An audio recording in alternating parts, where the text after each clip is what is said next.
Hi friends, cauliflower fry gobi 65 చాలా చాలా బాగుంటుంది, చాలా టేస్టీగా ఉంటుంది. హాట్ వాటర్లో జస్ట్ క్యాలీఫ్లవర్ని డిప్ చేసుకొని ఇట్లా మనం పక్కన పెట్టుకోవాలి. రైస్ ఫ్లోర్ 2 టీ స్పూన్స్ తీసుకోవాలి. అట్లనే మైదా ఫ్లోర్ ఒక 3 టీ స్పూన్స్ వేసుకోవాలి. కార్న్ ఫ్లోర్ ఒక 3 టీ స్పూన్స్ వేసుకోవాలి. Kashmir chilli powder 1 teaspoon వేసుకోవాలి. సాల్ట్ వేసుకోవాలి తగినంత. Ginger garlic paste 1 teaspoon వేసుకోవాలి. కొరిందర్ లీవ్స్ కాస్తంత వేసుకోవాలి. అట్లనే గరం మసాలా ఒక ½ టీ స్పూన్ వేసుకొని జస్ట్ ఇట్లా మనం మిక్స్ చేసుకోవాలి. అంటే లూజ్ కన్సిస్టెన్సీ వచ్చే విధంగా మనం మిక్స్ చేసుకోవాలి. అంటే కొంచెం వాటర్ కలుపుకుంటూ.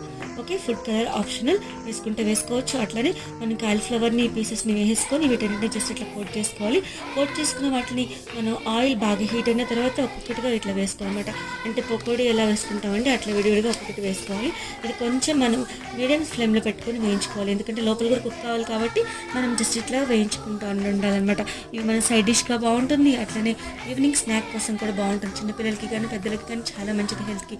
సో మీరు కూడా ట్రై చేస్తారు, తప్పకుండా ట్రై చేయండి. Thanks for watching.